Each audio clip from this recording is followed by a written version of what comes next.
basta inayaan ko na lang kung ano yung mangyari sa akin, doon na ako. Basta feeling ko ayos pa rin ako kahit anong mangyari.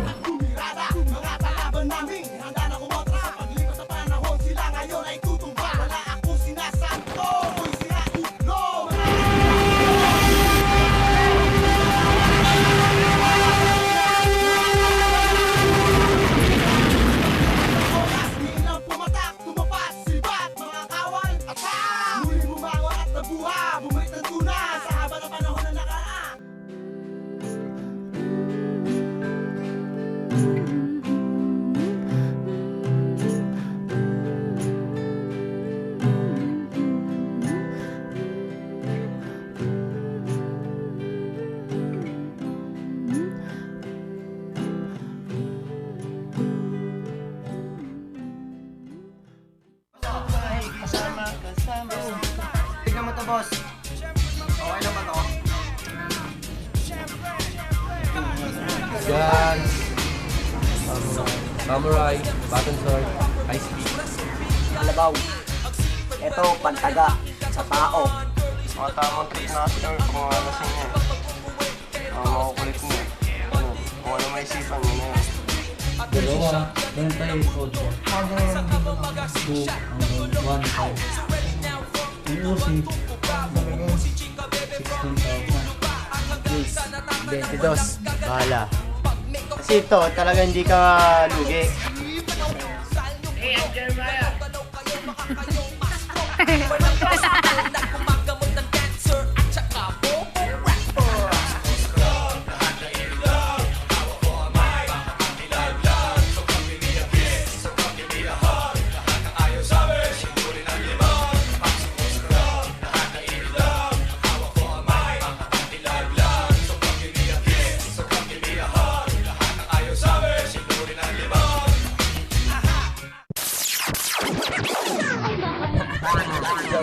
Maging tanyag na rapper para makapagpasaya ng maraming tao.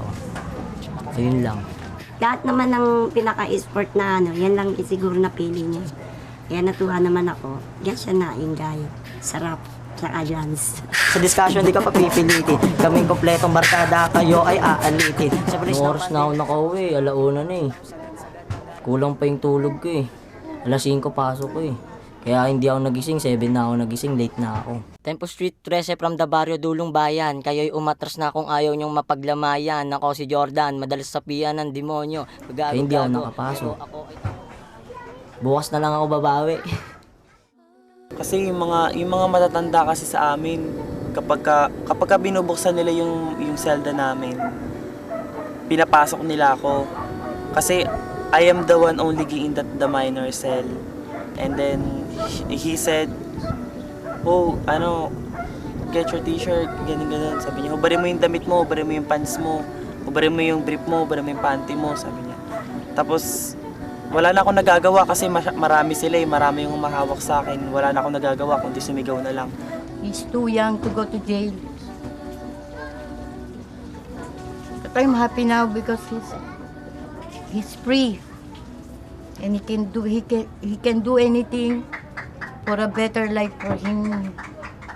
Sariling talento, kumbaga, although sabihin natin na marami na magagaling kumanta, pero merong kanya-kanyang originality sa pagkanta.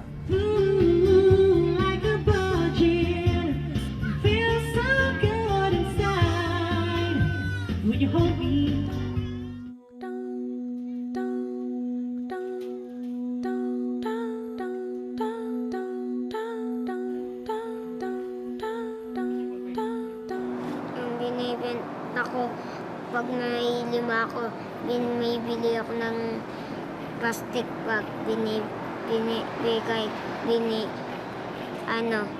Napagdesisyonan ng grupo na i-refer si Joseph sa isa pang bahay para sa mga kabataan dahil nakikita namin na hindi rin magandang epekto kung magtatagal pa siya na tumira kasama yung mga malalaking bata.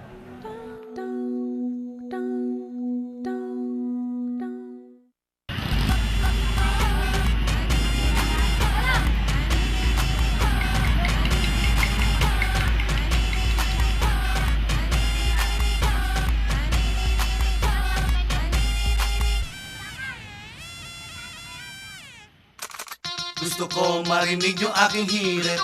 Gusto ko weird things, don't you get it? Nakakatakot. Unang-una sa lahat yung inakatakot. Kasi yung kinakatakot ko nun, bumabalik ako sa bilangguan. Bumabalik ako sa bilangguan, tapos malayo ulit ako sa pamilya ko. Sa mga kamag-anak ko. Ganun. Tapos yung, ano yung gusto? Pumunta kami sa korte ngayong araw na ito para umattend ng hearing ni Erickson. Bigla siyang umalis. Sinanap namin siya pero hindi namin siya nakita.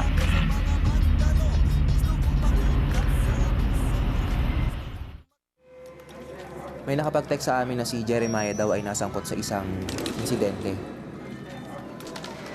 Yun nga po, ganun siya kami lahat. Nangyari yun.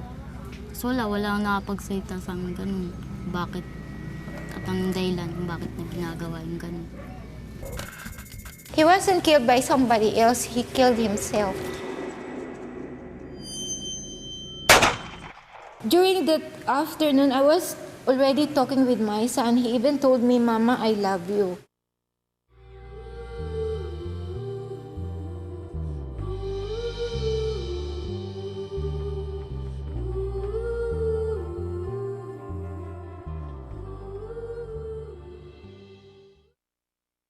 Na-promote talaga niya yun. Hindi ko na maawa talagang best na siya kumanta, sumayaw. Ginawa naming studio. Bali yung studio na yun, ayun yung pinaka-trippings namin sa araw-araw pag wala kaming ginagawa. Tapos yung CD na yun na blanco, ilalagay namin mga kanta namin doon. Hanggang sa ibinibenta namin para makapagpasaya rin kami ng maraming tao. Ganyan yung napaginipan ko. Yun nga po, last time po, nung sumali ako ng singing contest, so nagkaroon po ako ng title sa first runner-up po ako. So ang naiuwi ko pong pera noon, 1,500.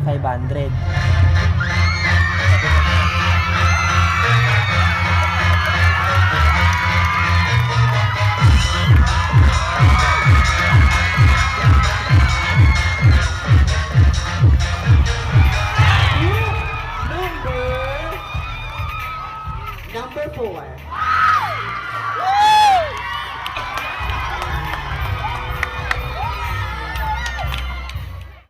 Minsan, nalulungkot ako.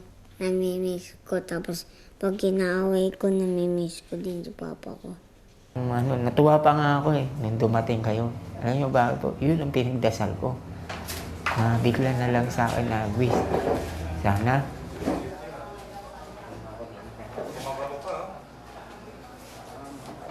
Binato ako sa binato ako. Nagbago nagsorry sa akin.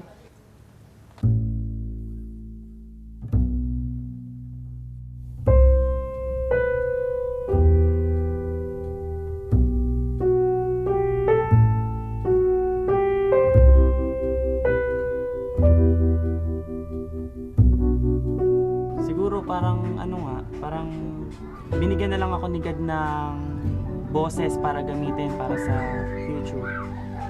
Kasi talaga, minsan nahihiya talaga ako makapagharapan sa mga medyo high level na tao, yung mga nakapagtapos, mga may pinag-aralan. Parang unti-unti nagbabago kasi yung may activities dyan, lagi kami nakikinig. Marunong na ako. Sana may bahay na kami.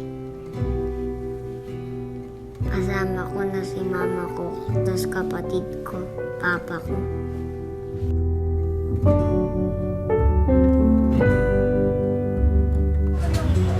Mabait na ako, hindi ayoko na